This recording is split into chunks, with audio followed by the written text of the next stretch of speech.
All right, welcome everybody to April's Stock and Flock Talk. I'm excited to have a report on a wonderful program that I've not been directly involved with, but I've certainly seen. I've seen the impact from it. I serve on the committee of a couple of these individuals here, a few of these individuals here, and have seen their impacts that they're reporting from this particular program. And so I really wanted to have them and talk about the program and to I think to sort of highlight and illustrate what impact it's having, really from the standpoint of considering, should I roll this out in my county, right? And consider hosting this and bringing this in and helping to facilitate it. And I think that's really important. This whole succession is important. I saw some statistics the other day that we got a lot of old people in agriculture, and particularly old white males in agriculture. And they're going to be retiring, not only succession into maybe the next generation within their family, but really succession outside of their family. And sometimes the family members don't even want to take over the place. And so how does that happen, and what's agriculture looking like in the future? So I'm excited to have Jake Hadfield, Ryan Larsen, Josh Dallin, and Matt Garcia, who are sort of the impetus behind this program here in Utah. And I believe, Jake, you're going to be the one that sort of starts the discussion. We've also got Ryan Larsen with us. I think Josh had another commitment, but he might be beaming in. And I know Matt Garcia took a little time to go down to New Mexico to help his family out. I think it might be branding time for them down there or something. So anyway, we've got Jake and Ryan here. So Jake, take it away. Okay, perfect. Thanks, Dr. Appreciate that. So just to get started, we just kind of wanted to be able to come present about this. This is kind of the Farm and Ranch Succession Planning Program that we have implemented throughout Utah. Right now it's a team of us. So it's me, Ryan, Josh Dallin, and Matt Garcia, who've been working together. We've been trying to do these clinics or workshops through different counties throughout the state. And I'm just excited to come and talk to you about this a little bit more in detail and kind of go over some of the details behind it. But to start out, if it'll let me, there it goes. To start out, one of the biggest things is just we have to have a background behind this. And so one of the stats that always floors me is this first stat where it says 77% of all farm or ranch assets are currently owned by individuals who are 70 years or older. Now, this stat's from the USDA in 2017. So that stat alone, I mean, 3/4 of all farm and ranch assets are owned by a 70-year-old or older. And now we think about that and we're like, that's crazy. But I think about my own personal family, the way our farm and ranch works. And my dad just turned 70 and he owns all the assets. So I'm part of the statistic, if that makes sense. And so really we're seeing quite a bit of that. What we see in Utah specifically is that the average age of our producer is about 58.7. And so we do have an older generation who owns these farm assets. And these statistics just show us why over and over. I know when I did a needs assessment, I know that when Josh did a needs assessment, we both had succession training come to the top as things that farmers wanted extension to be providing. And so one example that I wanted to share with you guys is one participant from our county was calling me, asking me about this workshop. And one of the things that she said is she just basically came out and flat said, the farm is ruining my family. And she said, we need any help we can get. And basically, she just talked to me about how the farm was causing contention between her sons and daughters, and it was causing a lot of drama in their lives because they were trying to figure out what way they should go. So the solution to this need and how we chose to respond to this need is we created kind of a farm and ranch succession team. Now, this team was actually first created with Ryan, Matt, and Josh. And I came in later and kind of added on just because I saw how big of a need it was in my county specifically. But this team's goal is to kind of come in and provide training, tools, and strategies to help farmers and ranchers create successful succession plans. Right now, like I mentioned, the team consists of, Matt Garcia, Ryan Larsen, me, and Josh. And that's kind of the team that we've been using to go and present across the state. One of the things that we're really driving for is we're utilizing resources that have been developed in other states, and trying to use those to provide farm and ranch succession plan workshops just for our agriculture producers specifically. We didn't want to necessarily recreate the wheel, but we did want to be able to use resources that had been implemented and had worked in other states. And with that, I'm going to go over to Ryan here and let Ryan kind of take over a little bit. So. Thank you, Jacob. So these are our in-person workshops. So we've tried some different things because of COVID. We'll talk about this, but we did a virtual one. But our preference is to do these face-to-face. And so we've done these in 4 different counties: Box Elder, Rich, Cache, and Emory. We've done 2 in Cache, but so those are where we've done them face-to-face. And the way we designed it, so different extension services have done a different. Some do it all in one day, 2 days.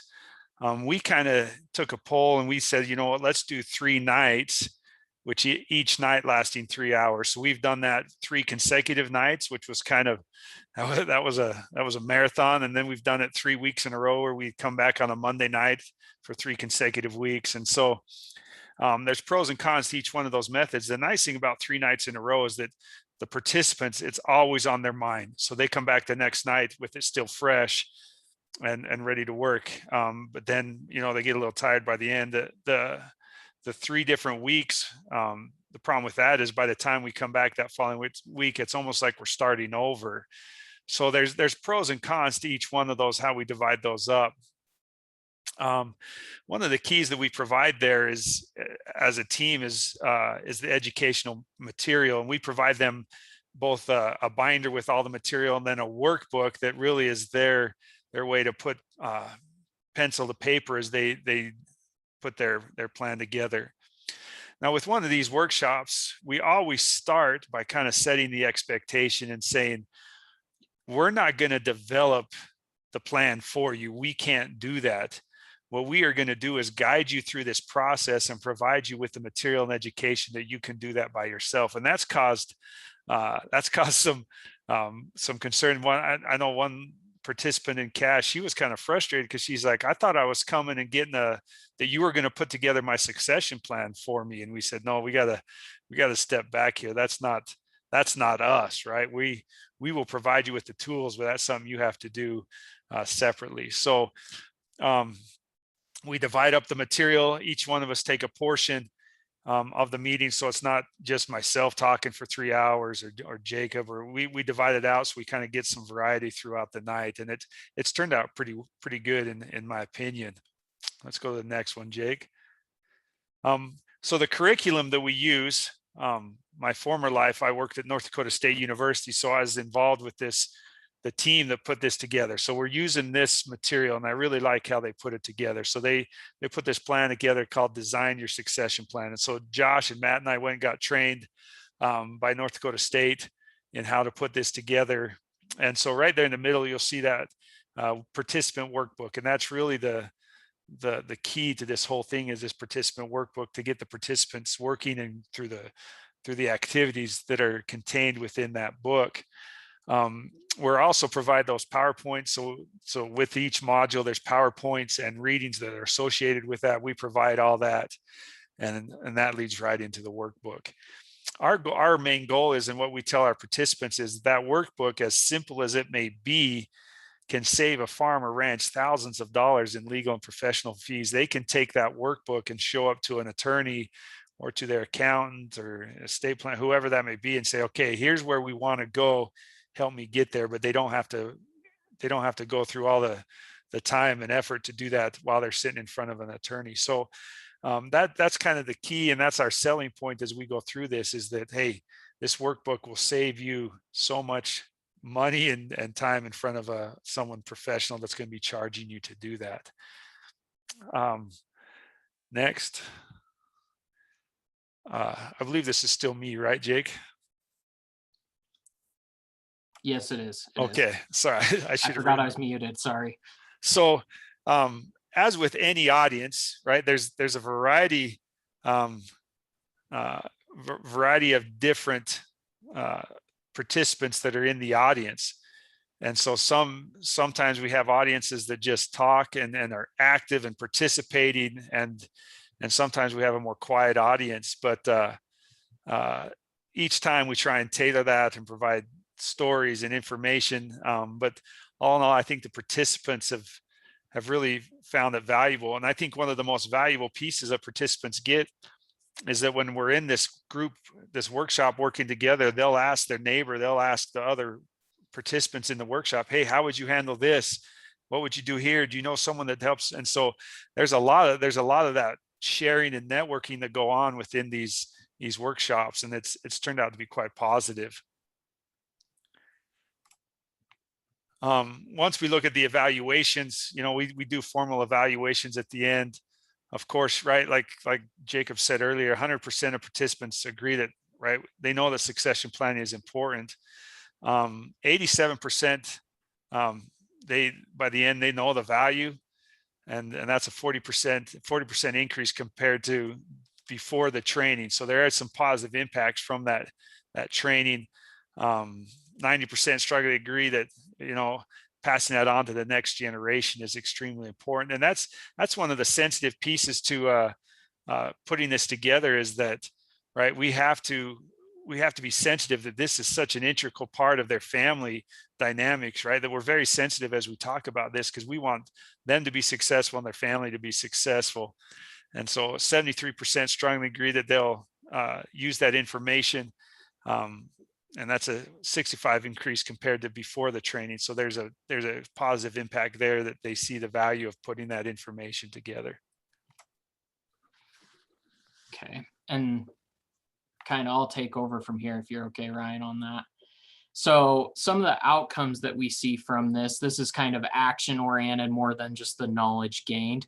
Hey, Jake, we've got a question before you get into sort of the outcomes. Go for it. So this is not just dairy farmers, or not just beef farmers or crop people. This is sort of, if you've got an agricultural enterprise, want to have some sort of accession plan, you guys are going to kind of work through it, right? Is that right? It could be fruit farm. It could be, I don't know, bumblebee people. I don't know who it could be. And to give an example of that, when we had it in cash, I mean, we had beef farmers, we had crops, we had dairymen. I mean, we had a whole multitude. We even had people who owned 3 acres of fruit trees. So we had a multitude, and we're going through the succession. It's not necessarily that it's oriented to one specific facet of agriculture. This is supposed to be more the whole entire picture. Like, where we're targeting this is like, hey, you need to know the finances of your farm, your enterprise. You need to know, the incomes, the outputs, those, and it really applies to the whole picture. So any different type of agriculture field can apply and use this training. Is there anything you would add with that, Ryan? No, that's exactly right. We've had every type, right? There's no specific, it's not just dairies, it's not just cow-calf producers, it's anybody. I mean, we've had some families that aren't even farmers, but they have farm land. And so it meets all those types of clientele. Okay. If there's no more questions, we'll go into outcomes real quick. So some of the results we've seen and kind of the intentions of people, this is found from the evaluations, is that 100% of our participants intend to start a conversation with their family about succession planning, or they've already done it. So, I mean, they're already getting into those gears. Now, this next one is very interesting to me. It says 86% of attendees plan to form a vision for the future of the family farm/ranch. Now, kind of a story that ties this in together is one of the workshops we held in Cache. We actually had a dairy family that came from Franklin County, Idaho, just Preston up north of us. And anyway, they came to that, and it was a mother, a son-in-law, and basically a daughter that were all teamed together. And the daughter and the mother kept talking about how they couldn't get their husband or their father to talk about succession at all. He just wasn't willing even to talk about it. They'd bring it up, he wouldn't say a thing. And so one of the things that they brought on that first day is they were like, we don't even know how to get him to open up. But one of the things we talked about was forming a vision for the future of your farm, looking into the future, thinking what's going to happen 10, 20, 30 years down the road. What kind of vision are we going to have? And so when they went home, and so remember, this is a 2 to 3 night event. So they went home that first night and they kind of talked to him and used the approach of, what's your vision? Like, where do you want the farm to be eventually? What's kind of the goal in the end? And he opened up to him. And that second day they came and told us, basically he opened up, told them what kind of goals he wanted, what kind of vision. And that was the first conversation they were able to have with their dad about the farm. And so really that was just a huge improvement. And it came from, well, what's the vision? What are we looking for? And so I find that stat very interesting. Going on to the next one, 79% of participants intend to begin gathering information, documents, getting the necessary documents to start putting this legally and getting it all correct. 83% of attendees are already visiting or intend to visit with a professional about their succession plan. And then 90% of participants intend to use the workbook to begin their succession plan. And I think this one's really important because, as Ryan talked about, that workbook can really help financially. You know, the attorneys and accountants are going to charge you by the hour. And so it's important that you have your stuff together before you go to them. And that's what those workbooks can really help with. But going from those outcomes, I kind of wanted to talk just by the numbers, kind of what we've seen. And so in total, Ryan talked about, we've presented this in 4 counties, but in total, we've actually done 6 workshops. We've done 1 virtual where it was all virtual. We did 1 hybrid where there was a virtual option as well as a face-to-face option. And then we've done 4 face-to-face workshops as well. Through these 6 workshops, we've seen about 66 participants. And we've seen them from 3 states. So we've got some from Utah, some from Idaho, and this is a little bit of an outlier, but we did have one person whose farm was located in Maine. And so that was just kind of an interesting outlier that we had with that. But from those 66 participants, they came from 10 counties. For Utah counties, we had Box Elder, Rich, Morgan, Cache, Juab, Emory, and Carbon. The Juab one, they came actually to the virtual, so that's where we were able to get them. But from Idaho, we've actually also had producers from Franklin County, Power County, as well as Bear Lake County. So we've had quite a multitude of just different people overall. And I'm seeing stuff in the chat. The Mainer as a maniac, that's funny. I like that, Dr. Rude. So one of the other things that we really look closely at is the owner versus successor numbers. And so one of the things you'll see down here is that we've had about 41 participants who are from the owner generation and 25 participants from the successor generation. Now, with any of these trainings, one of the main goals that we have is we want the owners and successors to both be at this meeting. We can see it when they're both there, just like I described that mother and that daughter who were really involved in their succession plan.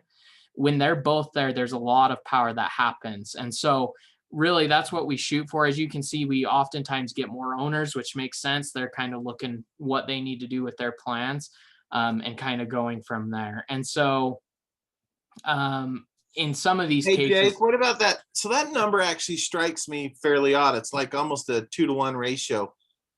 Is that somewhat typical that we'll have more owners versus successors at these? Is it what, or am I just sort of reading too much into this? What should that be? That ratio? Honestly, we would hope it'd be even, that we'd be 33 owners, 33 successors, that it would be even because every family's bringing, both sides. But in some ways, you might also think the successor number should be higher because maybe there's multiple kids that should be involved, and so there might be more kids than there are owners. So that number might be higher. But usually when we're at these programs, the biggest thing that we see is the owners come with usually the main successor, the successor that's going to take the farm, not necessarily the kids that are off the farm that are, doing their own thing, who don't have plans to take the farm, but just the main kid who stayed at home on the farm. Now, sometimes we've gone to different ones. Like for instance, in Emory, I don't know if this was the case for Ryan, but when me and Josh went down to Emory, we only had owner. generation. It was all owner generation that were there in that county. And so it's been kind of mixed and different. And another example I could share with you is in Cache, we actually had it where we had a couple successors who didn't have owners with them. And so that one was very interesting to see because those successors really eat up on the information and the education. However, they have little power in influencing it overall unless the owner is aware of this information and education as well. And so it's kind of a mixed bag. You get a little bit different with every group. And it's like Ryan said, every group's a little bit different. There's different dynamics, and it's just been great to see kind of all the different variabilities that there are with this.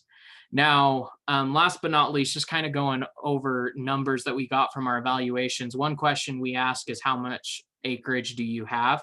And a lot of times we get an answer, but sometimes producers are also just saying too dang many acres. So, we don't always get an answer. So from the answers we've got, there's been about a little over 58,000 acres represented. But we do estimate that number is probably 65,000 or higher just from the different counties and stuff we've been in. So moving on to the next slide here, and I'm going to kind of hustle through this a little bit. Lessons learned. Ryan's talked about a few of these already.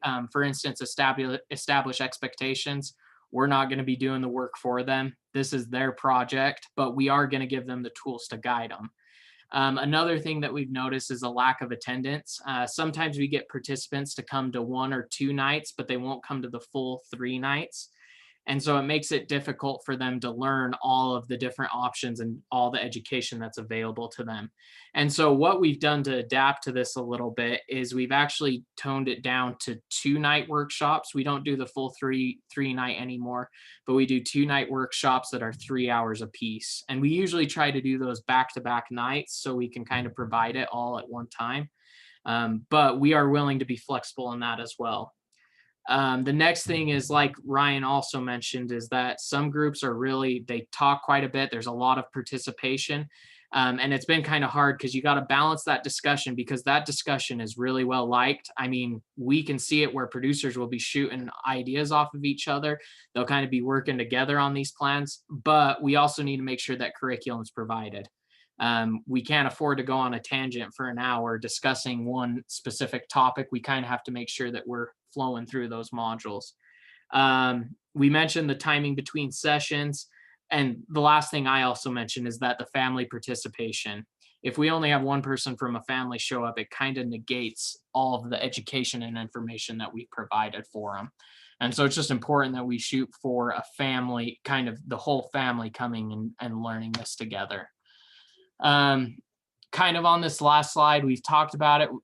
There's been really great feedback. And one of the things, I'm probably not going to go through all these. I think that it's really important. One thing that we really wanted to just stress is that we are looking for opportunities all over the state to provide this training. So if there's ever any interest in any county, we're willing to come down and try and do it. There are some costs and fees with it. I've worked through some grants to be able to provide my workshops for free, but I can also discuss costs and fees of providing this program, making sure that we have the workbooks and whatnot available. Another thing that I just wanted to mention is that commonly we do this program, 5:30 to 8:30, kind of try and hit that time range. And one of the things that we see almost every time, and Ryan can back me up on this, but usually we're there till 9:30 because people are sitting there talking with us, discussing options, talking about their farms. And really, you can see how big of a need this is, especially when you get into these workshops and these people are talking. They just come up and ask all kinds of questions. And it's just really nice to be able to talk to them about it and be able to open it up for that discussion. With that, I'm just going to ask Ryan, do you have anything to add on top of all that? Oh, I think that covers it. So, okay, well, any questions?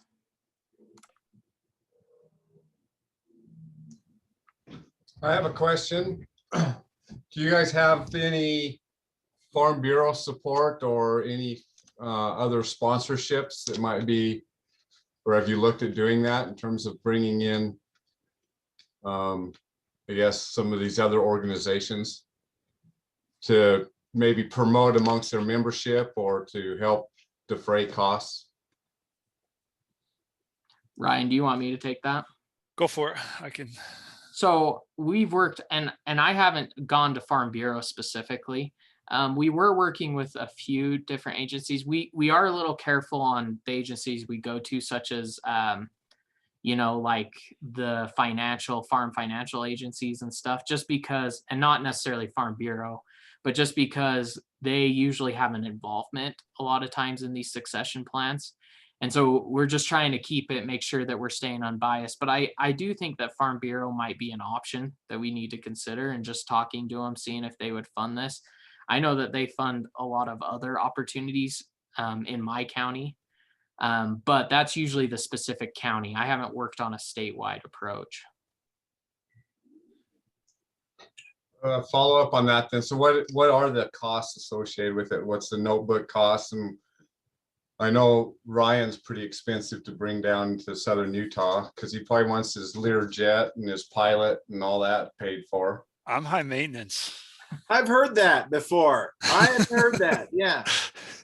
Hey, And I travel with he comes Matt all the way down here and he leaves early. He doesn't even stay for the tour. I don't understand some of that. I'm sorry. Yeah. What would the cost for this be, guys? So Ryan, I'll answer it again if you want me to. Yeah, go ahead, Jake. So usually the cost it's about $20 a workbook is the major cost. Now, I will tell you that we were able to acquire some extra workbooks through a grant, some extra grant money that we were able to get. So we have a surplus of workbooks. And really that's the main cost. Now, the one thing is because this program is 3 hours, one of the things that I've always tried to do, especially since it's going 5:30 to 8:30, usually we have people rushing in, as I try to provide a meal if possible. And that's just me personally. You don't necessarily have to do that, but that usually just brings people in and encourages them. So far with what we've been able to do, I've been able to provide it for free. It just through different grant funds, utilizing different resources and stuff. But we can be able to work with you. And like I said, we have those extra workbooks that are available right now that we could be able to utilize. Now, one thing I will add on the end of that is that we usually encourage these groups to be no bigger than about, what would you say, Ryan? How many families? Yeah, we don't want more than 20 in there, right? 20 would be probably my max. Yeah, the last one we had in cash, we had 33 people signed up, and there was a lot of people. So it was a little much. Did that answer your question, Randall? I don't even know if I came close to answering your question. Yeah, you didn't cover Ryan's per diem or travel expenses, but we can deal. That's fine. I mean, it's really Garcia that's the expensive Oh, one. is he the high maintenance one? Yeah. No, I think this is what, if we ended up with like 40 participants, maybe there'd be an opportunity to alternate nights or something and break them up into 2 groups too, correct? For sure. Would that work? Yeah. Okay. Well, I think this is a great program. I wish I would have had access to it like 10 years ago. Anyway, my in-laws are going through this right now, and it's an ugly, ugly deal. Yeah. But we have several families down here that we might be a little late down here too, because there's several down here that are going through a lot of this as well. So anyway, I'll be in touch. When you were when you were talking about sponsorship, were you sort of thinking maybe meals? Were you thinking sort of curriculum material? What were you thinking of on sponsorship? Why to include that, or getting specialists down your way, or what was sort of your idea there? Well, I thought that the Farm Bureau could have a little bit more leverage in terms of advertising and promoting to their membership. So it helped me promote it. And then, yeah, if I needed to pay mileage or expenses to get the presenters down here. Yeah, usually it's just been the mills. I think Western Ag has helped with some of the mills one time, didn't they? I remember. And then like in Emory, they helped provide just a Airbnb for us to stay at, and it made it really nice. I mean, it was relatively inexpensive. Yeah. I think that's a wonderful idea. Does any of your like programming, announcement stuff? I suspect you could stick some, a place for either logos from vendors or somebody who sponsors is the word I'm looking for, right? I mean, all that you guys can adapt, correct? Yeah. Yeah. All right. I'd say heavens, yeah. And Randall, we can work on the travel budgets and whatnot. Like we'll work with you. Like if you need us to come down and don't quite have enough, I'll work with you to be able to make it down and whatnot. So Yeah, all of us. I mean, that's never been part of the budget, right? We usually just come down and just do it. So Okay. You can't get there to Randall. You can't get there from here. No, I'm joking. Good discussion. On that North Dakota State booklet, you guys got a different cover on it now, don't you? Or do you still promote North Dakota State? well, we have to develop our own, right? So if we put a different cover, it'd be us putting our cover on their materials. We're trying to develop our own so we can put our own cover on it. Well, I was just thinking, Carrie mentioned something about sponsorship. So if we wanted to put Farm Bureau and USU Extension somewhere on the cover, I didn't know if you had that No, we flexibility or not. Yeah, we could do that. Yep. Yep.